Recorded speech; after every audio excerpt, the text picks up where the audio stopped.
October, World War II. Let's try October 1944. In the Pacific, the U.S.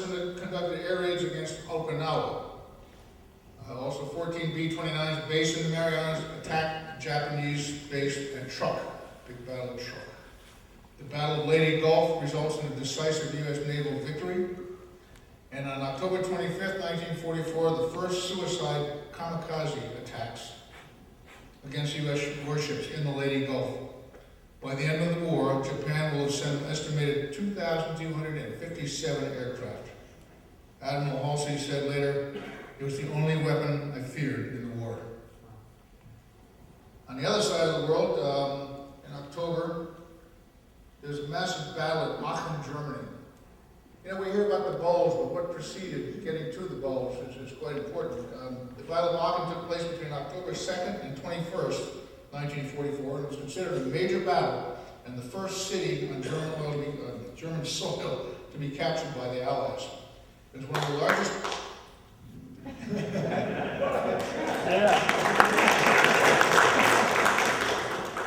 The battle was one of the largest urban battles of the entire war. It destroyed the city of Aachen. By urban means house to house. They fought house to house. It started out with tanks coming in and 155 millimeter howitzers. For those of you who don't know, 150 millimeters is about a projectile about that big, 6 1/8 inch, weighs about 100 pounds, and it's packed full of explosive. Pretty nasty stuff. A lot of tanks, a lot of people killed in the house to house. But Aachen controlled most of the major roadways that both the Americans and the Germans needed for supply routes.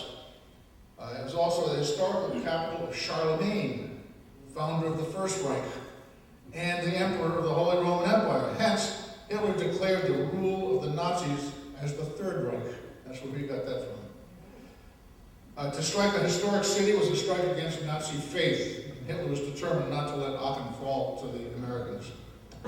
But after 6 weeks, it took Americans about 6 weeks to surround the city, and then about 19 days to take it. But once a beautiful historic city, lost 80% of its buildings. American casualties were nearly 5,000. That doesn't mean killed, but it was casualties. With 3,000 from the 30th Division, 1,350 from the 1st Infantry Divisions, and 498 from the 26th Infantry. German losses included 5,000 casualties and 5,600 prisoners, which was a massive surrender of German prisoners. They lost the entire 246th Grenadier Division, and the SS Panzer Corps lost half of its combat power. So this is a very significant battle.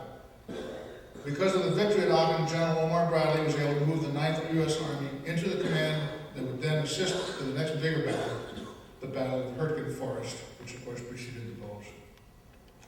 And finally, on October 30th, 1944, happened to be the last use of gas chambers at Auschwitz.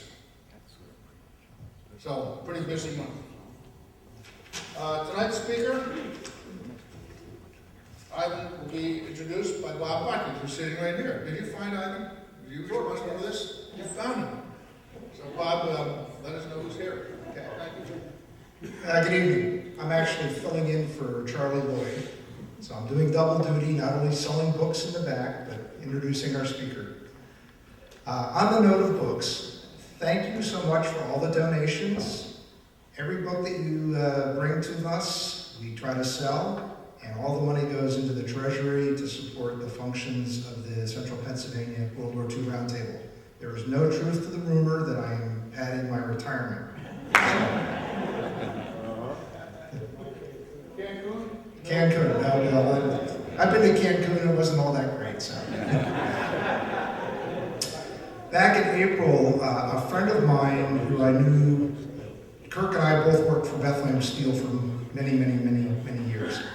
And a friend of mine who was also a former Bethlehem Steel employee called me and told me that she knew of a gentleman who had a significant history connected to World War II. So Charlie and I made a road trip to Bethlehem. When there we had the pleasure of meeting Ivan Backer and his wife Paula. Ivan is a graduate of Moravian College in Bethlehem, where I used to try to pick up girls when I was at Lehigh, but that's a whole other story. What's that?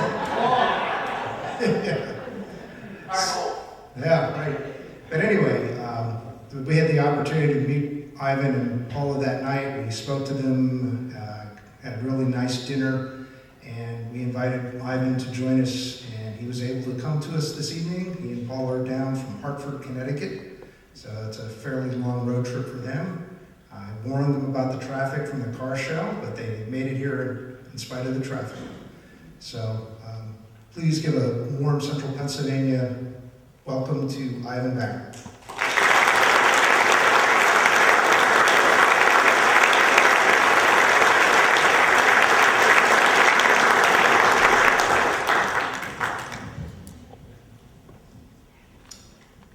Well, thank you so much for inviting me. I think this is the biggest crowd I've spoken to since the book was launched in January in Hartford. And it's a delight to be here, and especially to be here with so many veterans, because after all, even though I was a teenager at that time, I owe an enormous amount to all of you. So I'd like to start by giving you an overview of my book, which is called My Train to Freedom, A Jewish Boy's Journey from Nazi Europe to a Life of Activism. And the book sort of divides itself into three periods. The first is my very happy childhood. From 1929, I was born that year, to 1938, which was the first time that I heard Hitler speaking on the radio, and my parents quaking with fear about what he was saying. I didn't understand all that much, but I knew there was danger in the air. Then in March of 1939, I escaped Czechoslovakia through a kinder transport that was organized by Sir Nicholas Winton. I'll tell you more about him. And in 1944, I immigrated to America during the war in a convoy of vessels. And those of you who might have been in the Navy will understand that we zigzagged across the Atlantic to avoid U-boats, which we didn't all together because at the end they found us. But what I found so amazing is as I looked out every morning, there was a destroyer on our left and a destroyer on the right, one in front, one in back. There were 70 ships guarding this convoy of goods that were going to Canada. You know, to a 15-year-old kid, that was a great adventure for me. And finally, then I talk about my education in America and the rest of my life. The book also includes 2 appendices which describe death marches, from the one from Auschwitz and the second from Flossenburg concentration camps, of 2 of my relatives, one an aunt and one an uncle, not related. And I'll talk a little bit about that at the end of my talk. So I did not know who saved my life until maybe the early 2000s, after Nicholas Winton, who is now Sir Nicholas Winton, but who died last year at the age of 106, and who had really done many humanitarian things in his life. And so he never really talked much about the children he saved from Czechoslovakia until his wife discovered a scrapbook in the attic of their house, which had photographs and circles and lists, and those were the children that he saved from almost certain death, and including me. Since then, he's been honored for his work. He was knighted by Queen Elizabeth II, but he was also honored for the many other humanitarian things that he did. He founded homes for elderly, a home for Alzheimer's. So he was really an outstanding person. So I begin by describing my very happy childhood. I was born into a secular Jewish family who did not practice any religion, but they also knew the danger that Adolf Hitler posed. And it was my mother who determined, as soon as the Sudetenland was ceded to Germany in 1938, that we all had to get out. By all, I mean my father, my mother, my older brother, and myself. And so she worked on that. She first got my father out on a purported business trip to London, but it was really an escape. And luckily, that happened on March 14th, and he was on the last free train because the Nazis marched into Prague on the 15th of March. Then my brother, who was already accepted in Margate, England, into college, had to get out before April 1st in order to enter Great Britain without a visa. And she had difficulty organizing that because the man who was representing the Margate College in Czechoslovakia, in Prague, he would not sign the release that the tuition was paid and that he was admitted and everything was okay. So she needed that certification to get the Gestapo exit permit. And he was avoiding her. So she devised a strategy. And I want to describe that in her own words because it's much better than my talking about it. She says, I went to my English teacher, Miss Hanks. She was an admirable woman, but old and not well. I said to her, quote, you have to have the generosity to get up at 6 o'clock in the morning and accompany me to see this man. I cannot budge him, and I cannot reach him, but at 6 a.m., the maid cannot say that he is not in. You are British, and you can talk to him in a way which I could never do. Miss Hands agreed, and she did it. I can still see her before me. She took a taxi to meet me at the door to the man's apartment. It was 6 o'clock. And we got him out of bed, quite literally. Miss Hands spoke beautifully. She said, you cannot do this. You have accepted several thousand francs. This boy has to get out. It was promised after all. I cannot recall the words, of course, but it was an inspiring confrontation. The man in pajamas and Miss Hands in righteous indignation. And he did it. He wrote out the confirmation there at that moment that Frank was accepted and that he has to be in England by the beginning of the term. Let me tell you about my brother because he too is a veteran of the Second World War.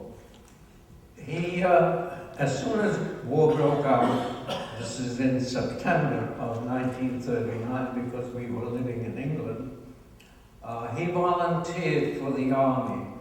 And the Czech government in exile in London had organized a regiment of Czechoslovak men to serve as part of the British Army. And after quite not very long training, he found himself in France in 1940, before France fell to the Nazis. And he was captured by the Germans. And it was a kind of a frontal, an advanced patrol that captured them, and they took their guns and broke them. And said, you march to the end in that direction and you'll end up with the German troops. Well, as soon as the advanced patrol left, there were two of them, they jumped into the ditch and did not go to the German line. And eventually he knocked on the door of a French farmhouse.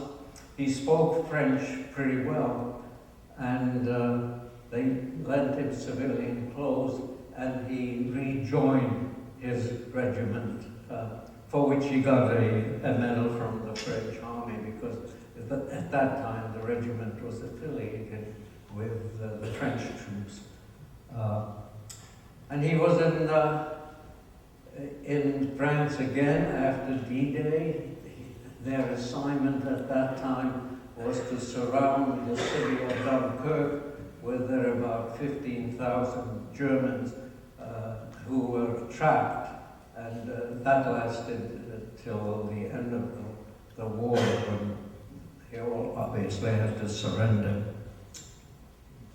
So that's my brother Frank. He's 95 years old this month, and his mind is still sharp. So I was next to Escape in May of 1939, and I remember very distinctly when the Nazis moved in on March 15th, my best friend Jirka, that's in Czech, George, in English, we always walked to school together. And as soon as we reached the main street of our neighborhood, we saw people crying. And it didn't take much to figure out why, because we saw the German troops then in lorries or trucks with their rifles and with motorcycles, with the sidecars, and we knew we had lost our freedom. So then I went on the Kindertransport in May, and I learned later that my friend George, his father was visited by my father to try to persuade him to leave with me. Well, George was a Roman Catholic, and he was in no danger until the communists came. He was always a kind of a jokester, and he was in high school and wrote a column in the school newspaper making fun of the communists. And that landed him in jail for 10 years under the communists because of that. And now he spends his time serving the survivors of these communist prisoners and helping them financially and organizing a lot of activities. So the last person in my family was my mother, and hers is the most dramatic escape because she got caught on the border of Germany and Belgium. But I'm not going to tell her all the story, it's all in the book. So secondly, in England, during those 5 years that I spent there from 1939 to 1944, in the first year I was sent to 3 different schools and lived with 3 different families. Until the 4th school was a boarding school organized by the Czech government in London for specifically Czech children who were now living in England. So I went there for about about 2 years, until my mother said, "Oh, now that you're in England, you've got to get a proper English education," which meant being sent to a boarding school, and I was sent to Full Neck Boys' School in Full Neck near Pudsey in Yorkshire. But the reason I mention all of this is because that school was run by the Moravian Church. Now, because I'm in Pennsylvania, I think many of you know about the Moravian Church, but it's an early Protestant denomination which predates Martin Luther's 95 Theses, and was really the main religion of the Czech nation before the Habsburgs took over in 1618. And they became missionaries, and that's how they came to America and settled a major settlement in Bethlehem. And it's hard to describe that school, but it was so supportive and accepting of us who were refugees that eventually I just wanted to become a part of that community. And so I was baptized into the Moravian Church and always wanted to do something for others. I was reading a lot in those days about Albert Schweitzer, the medical missionary in Africa. And that prompted me to want to become a medical missionary as well. It didn't turn out that way, but it did turn out that I persisted in wanting to help others, and I found that the outlet for that in fighting for better conditions, especially civil rights and justice. We pledged allegiance to the flag and dedicated ourselves to liberty and justice for all. And that's part of what I've really tried to do in my life. Specifically, I worked for civil rights in the 1960s and for the nuclear freeze movement in the 80s. And that's really been my activism, and I was lucky that my work, which is also described, allowed me both the time and I could channel my activities for which I was getting paid in that direction. So,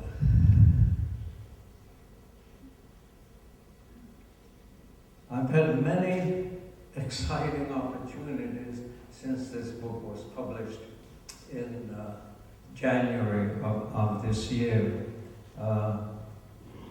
It's afforded both Paula and myself opportunities to meet a lot of people that we never would have met otherwise. In January, when the book was published, we were invited to a family in Chappaqua, New York, which was hosting Barbara Whitten, the daughter of Sir Nicholas, as she was to speak at the United Nations on Holocaust Memorial Day at the end of January. And later on in May, when he was again being honored, his son, Nick, was there, and again we were invited and got to meet him and talk to him.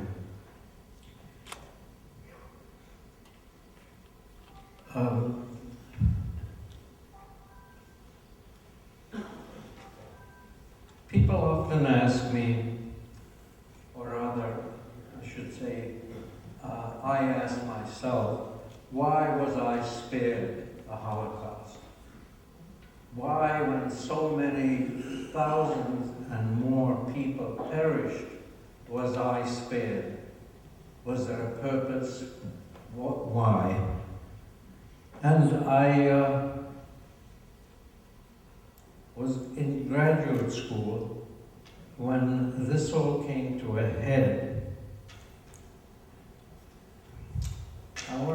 a passage from the book. As I continued to mull over my future, I found I kept coming back to my escape from the Holocaust horrors that had befallen family, friends, and millions of people I didn't even know, but not me. I lived while so many of my own relatives whom I loved, parents and their children of my age, perished. Why? What would be my response to this central event of my young life, being spared a terrifying death? I contemplated how to integrate the meaning behind being saved into a purposeful life. The lingering question demanded an answer. At this time, my study of social ethics started to become a dominant influence in my thinking. Joining the quest and struggle for social justice gradually evolved as my response to that question that haunted me, and I became committed to activism in different professional guises. That's how I became a social activist, as the book title indicates. I mentioned the two appendices which describe death marches. The first one is by my aunt, who, in the beginning of the war, her husband was an engineer. Her husband perished in the camp. But there were central loads in Poland, which was then a Jewish ghetto, later to Auschwitz.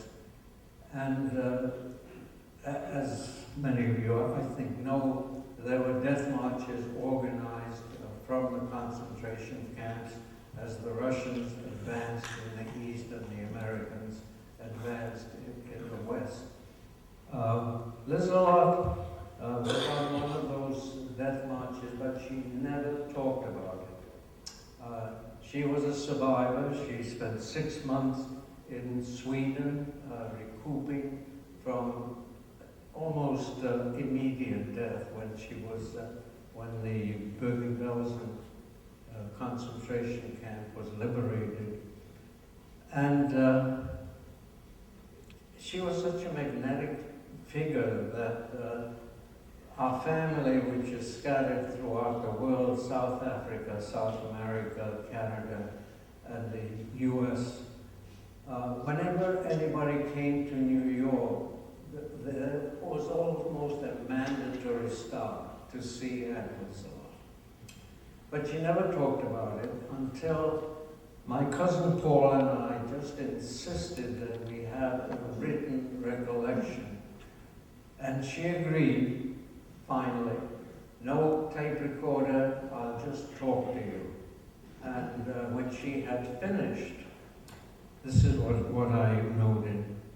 When Lizelot concluded her story, often with tears in her eyes, Paul and I were tremendously moved by what we had just heard. The recounting had obviously been very emotional for Lizelot, and we sympathized with her pain. We understood why she had not shared her account with us before. In past conversations with us, Lizelot had always spoken English, but during this interview, she switched to Czech, obviously feeling more comfortable relating this story in our language. After the interview ended, Paul and I thought she seemed relieved to have told her story at last, after saying no so many times. The family celebrated Lizelot's centennial birthday a year before she died in 2004 at the age of 101. The second appendix, which is longer, is of my uncle Boleslav, who lived in Bratislava, now the capital of Slovakia, and who was a bank manager and a Roman Catholic. And while he was not endangered because he was not Jewish, he was the head of a resistance cell which met in his bank.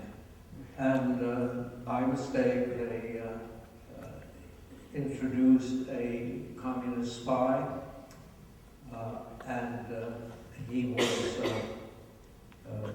arrested. I meant a Nazi spy, really.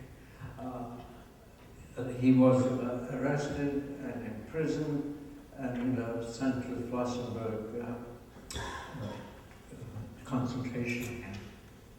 And when the Americans were advancing, they told all the prisoners to march, and they were marching east, away from the advancing Americans. It's a story that he wrote as a letter to his brother, but I got a copy of it. It was all on tissue paper in Czech. I organized it and translated it into an account which you'll find as the second appendix in the book. So let me conclude before I open it up for questions to a paragraph which I entitled Afterward. For me, writing this memoir has been an exercise in honest probing and introspection. The Kindertransport not only saved me from the Holocaust, but also determined who I became, as I have tried to live responsibly on this planet. I began to address my natural disinclination to tell my story, let alone broadcast it, and realized that I still felt some boyhood shame for occasionally using my situation to elicit sympathy. For years, I chose not to disclose my affiliation as both a Jew and a Christian, so this memoir resembles a quote coming out of the closet in that regard. Although any interpretation of deception or concealment on my part is not correct. As Nicholas Winton said, I really didn't keep it a secret, meaning his rescue effort and other things. I just didn't talk about it. The notion that people might genuinely be interested in learning about my past was brought home to me when I started to receive a few speaking invitations, when I met new people. On a trip to Costa Rica with Paula, she mentioned something of my background in a dinner conversation, and those seated nearby were riveted by my brief summary and asked to hear more. Telling parts of my story in public has sharpened the focus of this memoir, and retirement has finally afforded me the time to write it. Our uncertain future confronts burdens from the past. As the world lurches from one crisis to the next, I sometimes feel helpless and even at times hopeless. The example of Nicholas Winton's unrelenting determination to find solutions that help others motivates me to continue to be an activist. And finally, I want to share a poem that is in the book that sort of summarizes a lot of things. It's called Trains. Memories, distant yet fresh, of trains from Prague to visit grandparents and sled down long hills. Train from Czechoslovakia, longest and scariest, with other Kindertransport young ones, through heart of Third Reich.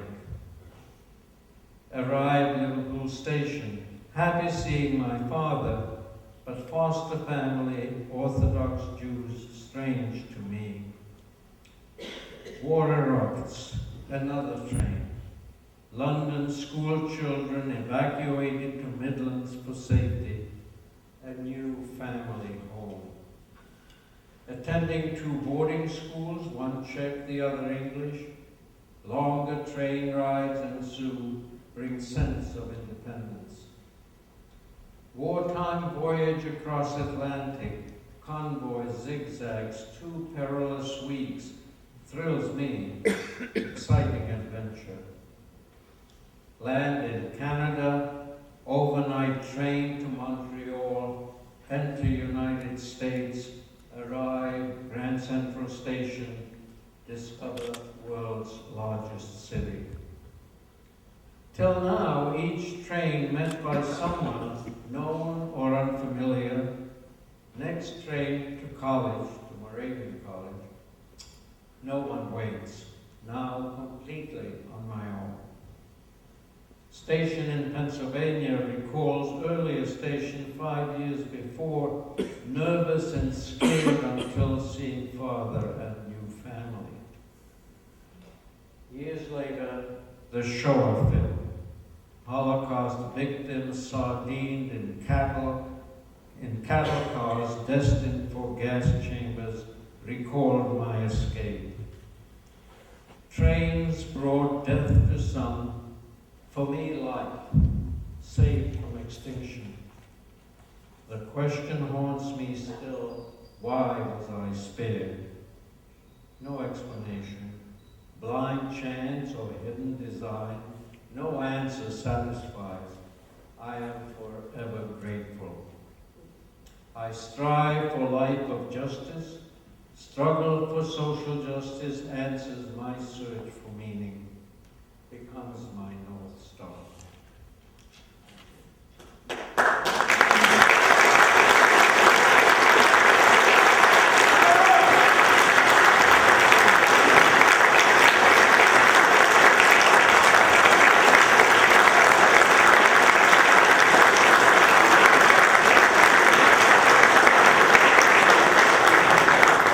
Thank you, Ivan. That was terrific. It's nice to actually meet someone who receives so much from someone who didn't know, who turns around and gives back to so many people he doesn't know. That's very noble, and thank you.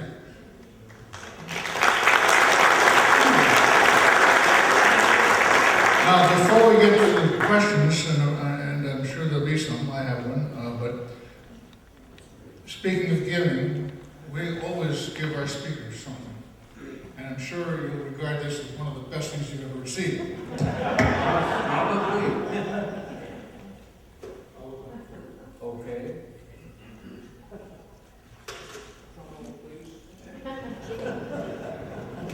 It is our highly celebrated, highly sought after, welcome to the country. Wonderful.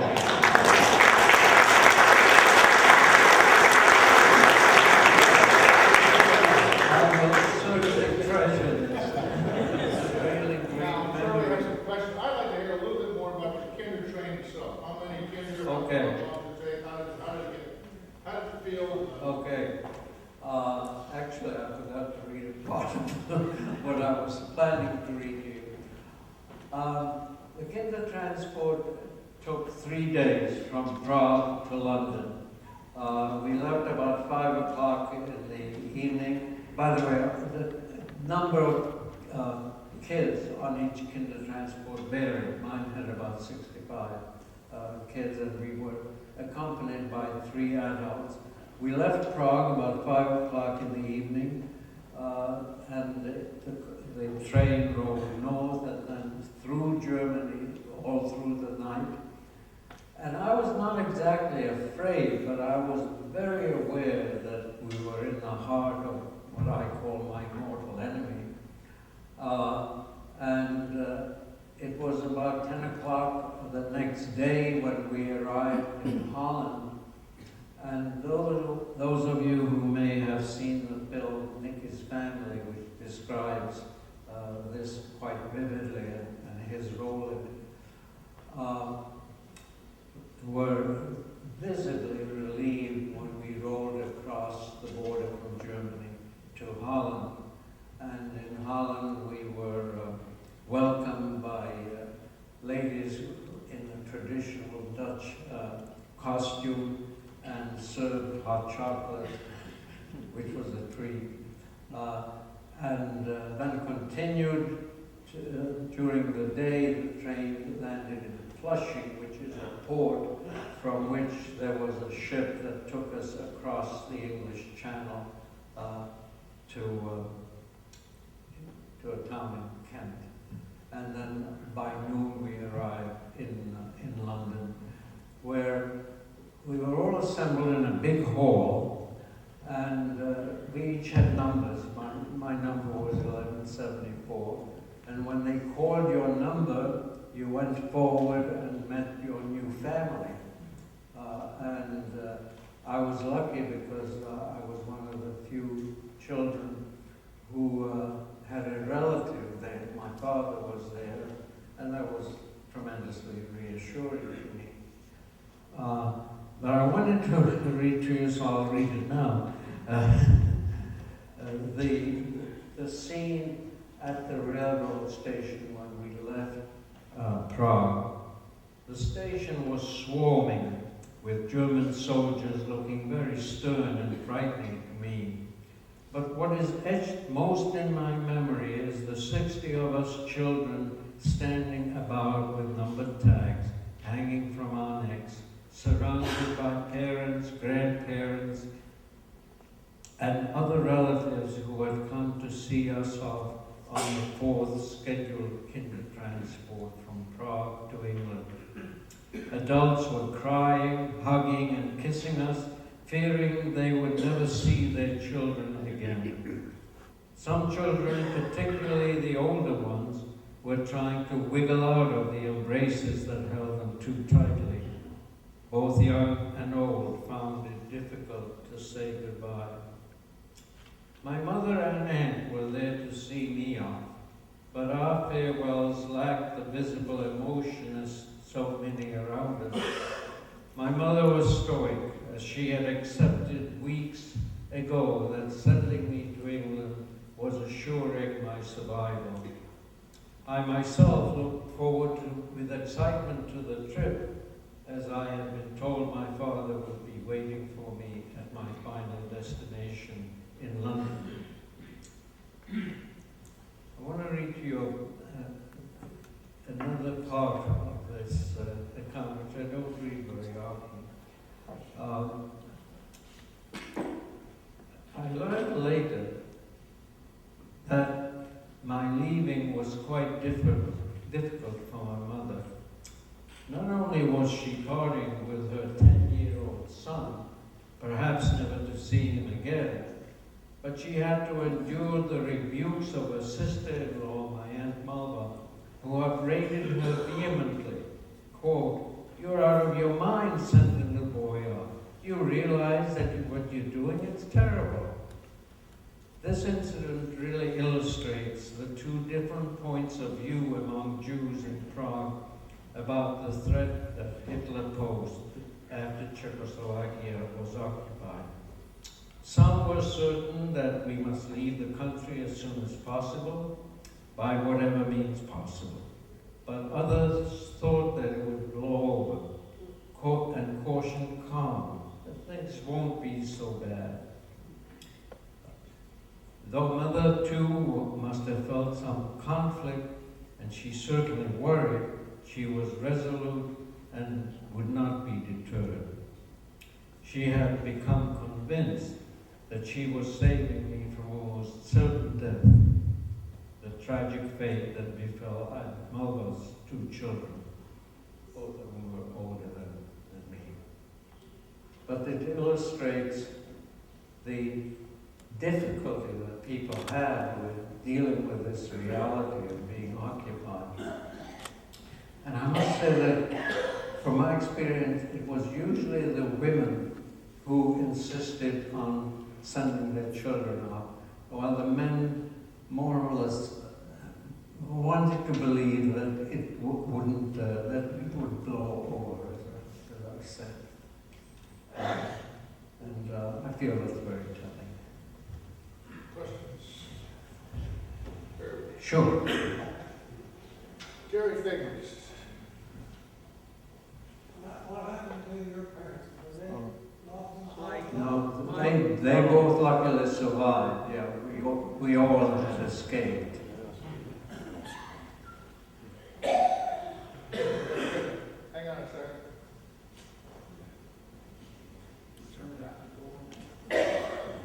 There. Hello? No?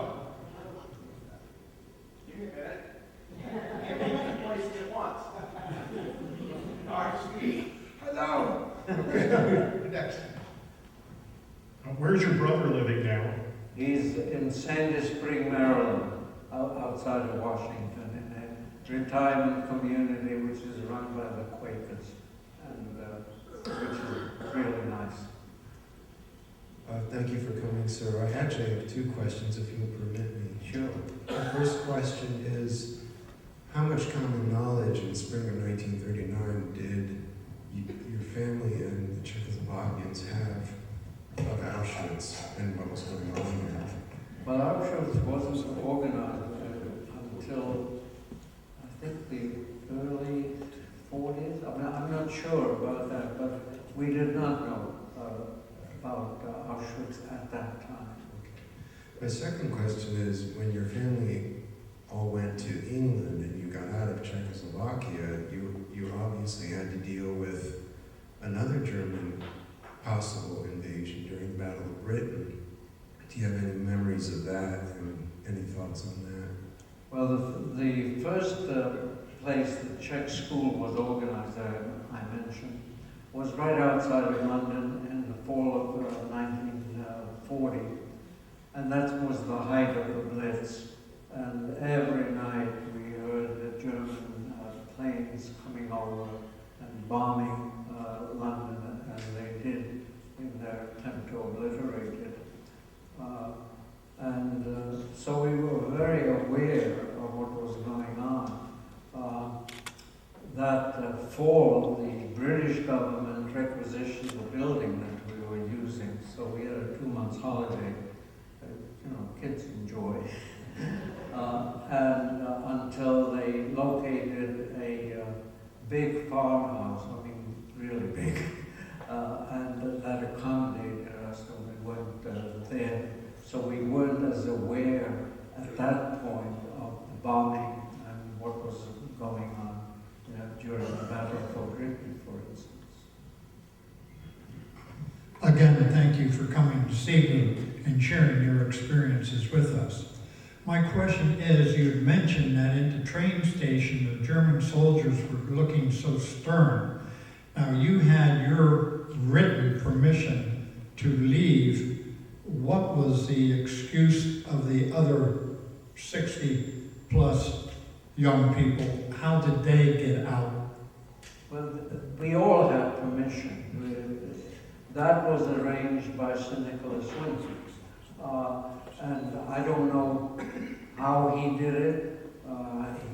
He talks about having to constantly give more money to the Nazis to prevent the train to leave. But, we were not at war at that point, so that there was still some international norms were observed, and if you had permission, you could leave. And that's, I think, what happened to us. I was really too young to understand all the machinations that must have gone on. But Nicholas Winton had about 2,000 applicants to join the kinder transport. I think I was an easy case for him because my brother, whom I referred to, had been in a camp to learn French the summer before, and he befriended an English boy there, and then wrote to that family to see if they would accept me as well. And since my family had already been identified without the help of Nicholas Winton, it was easy for him to include me. And that's why I think I got out when many kids didn't. Thank you. I too have two questions for you. First of all, I'd like to know if all the transports made it across the channel. And second, I'd like to know why you couldn't stay with your dad when you got to London. Was it because of schooling? No. The first question about being saved on the kinder transport, there were 8 transports that were allowed to go through. The 9th and the largest was scheduled to leave on September 1st, 1939, the very day that Hitler invaded Poland. And so all trains stopped. And that was the largest of the transports. He had 250 children on it. And they couldn't go. And they presumably perished. And the second question was? I was curious why you couldn't stay with your father when you got to... Well, my father, first of all, wasn't employed. He lived in a rooming house in a single room. So, but part of the kinder transport arrangement was that an English family would be there with whom we could live. And so that part of it had to be kept. And interestingly, that family allowed my father to visit only one day a week, Sunday afternoon. So.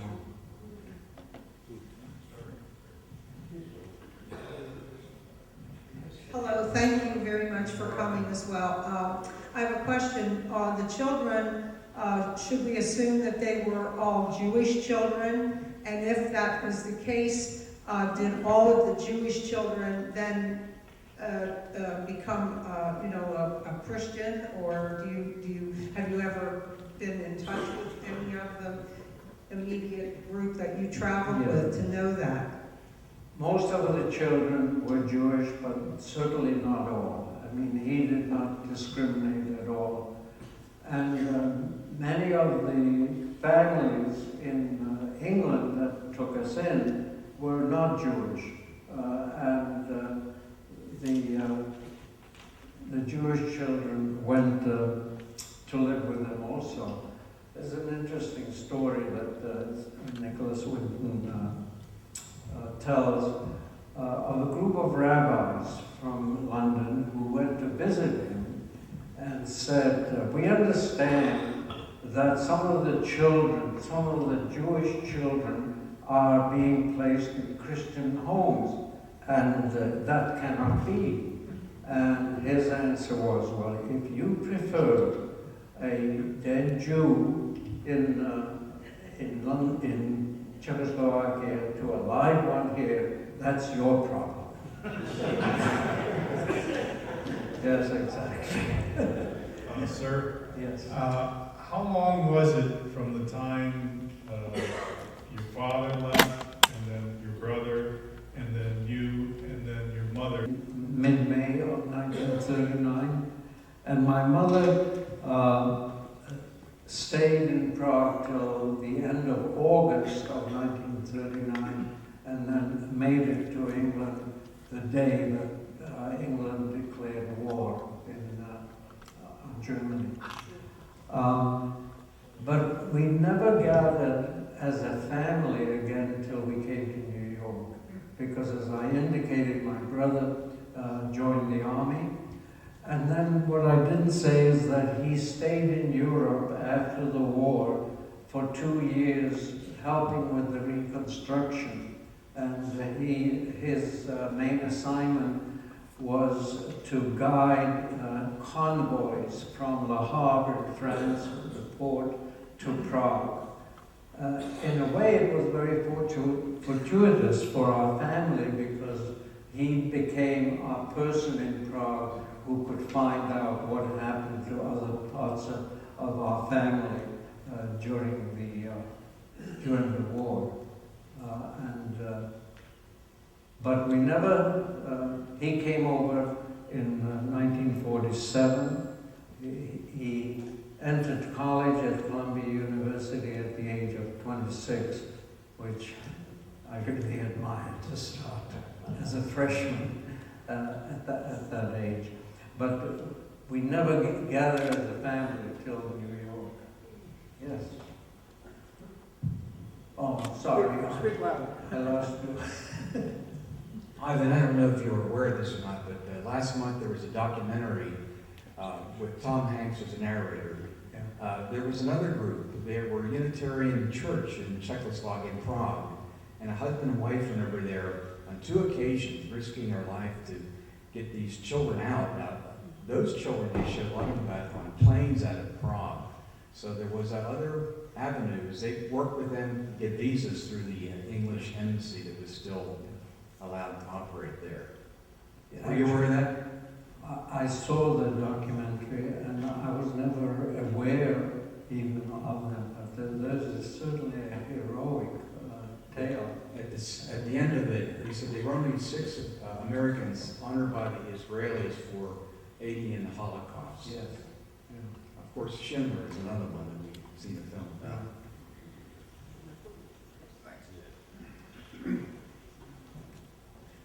Sir, you mentioned that the Liverpool station in London was the entry point for the children who came over through the Kinder Transport program.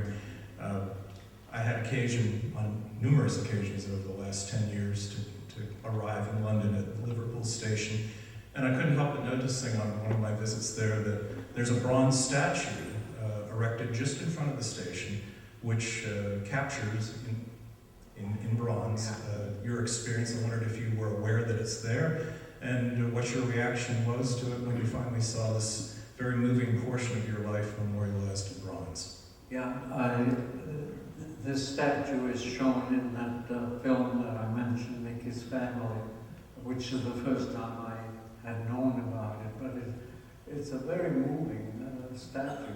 And, I'm certainly glad they erected it. I'm glad you saw it.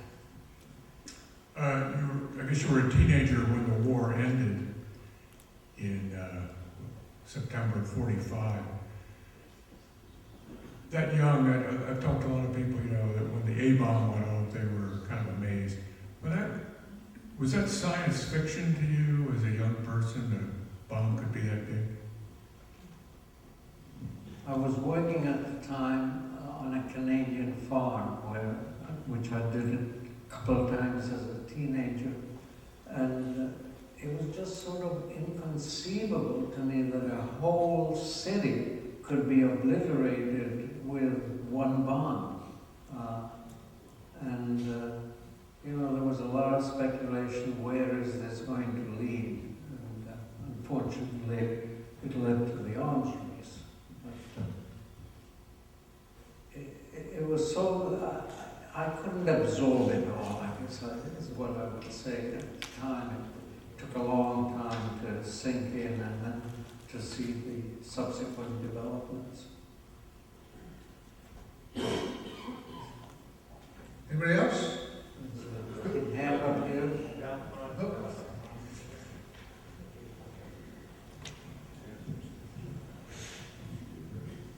You mentioned that you retired now. What are you retired from? And also, what was the most dear to your heart activism that you participated in? That's a hard. The second one is a hard question. What I describe in my book is that I went into the Episcopalian ministry in 1964, and I left it in '69, and I took a job in Hartford, Connecticut, to build bridges. These are in their terms between the college, Trinity College, Hartford, and the community. And that was in response to the college's trustees being locked up the year before, demanding that the college become more involved with the community. And my job was to figure out how. And I stayed there in that position for 10 years. And then we built a coalition between 2 neighboring institutions, one a general hospital, Hartford Hospital, and one a mental care institution. And I became the executive director of that for 17 years. And with that, I became very involved with the city of Hartford, with its renewal, actually several attempts at renewal. I think what I enjoyed and what I think it was most significant about that was that I brought Upward Bound, which is a federal program that some of your colleges, I assume, would also have participated in, designed to help inner city kids make it to college and sustain them once they're entered. And we did that for many years. But the coalition is still going, I'm pleased to say, and thriving. And I get invited to the dinners, but that's my entire role. One or two more. Sure. Just a comment and a question. The comment is this.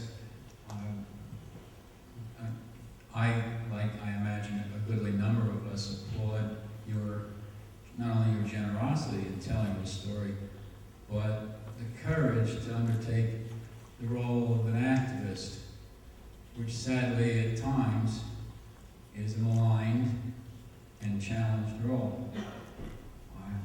So for that, thank you very much.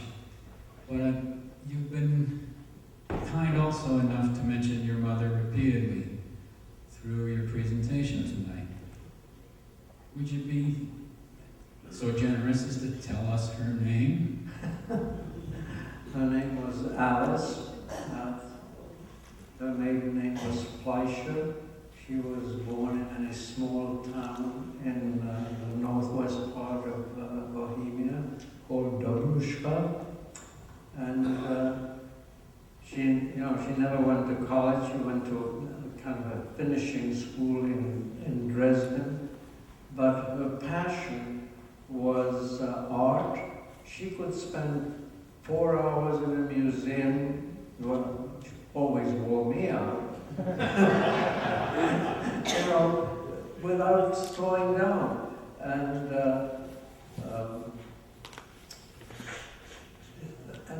the other point is that when Czechoslovakia became an independent country at the Treaty of Versailles in 1918, there were lots of people in Czechoslovakia whose main language was German, because that was the language under the Austro-Hungarian Empire.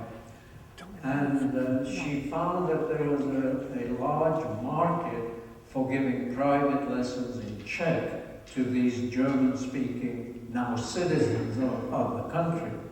And it was in that connection that she came to know many government officials and people from other countries. And I think that's why she knew the imminent danger from Hitler to Czechoslovakia and the need for a speedy escape. So it kind of all evolved that way.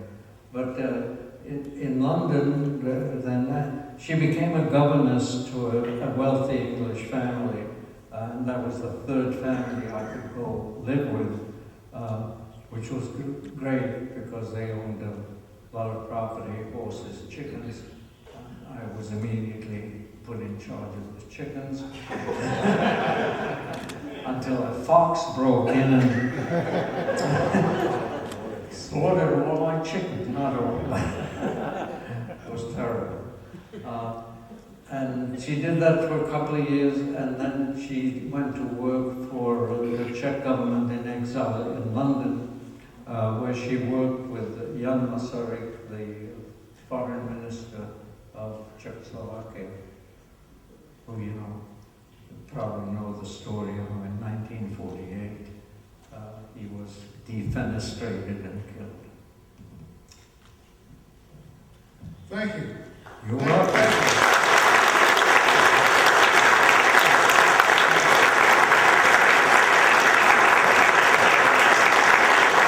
Thank you for being such a great audience. I really enjoyed it. Quick question, you got time to sell a book?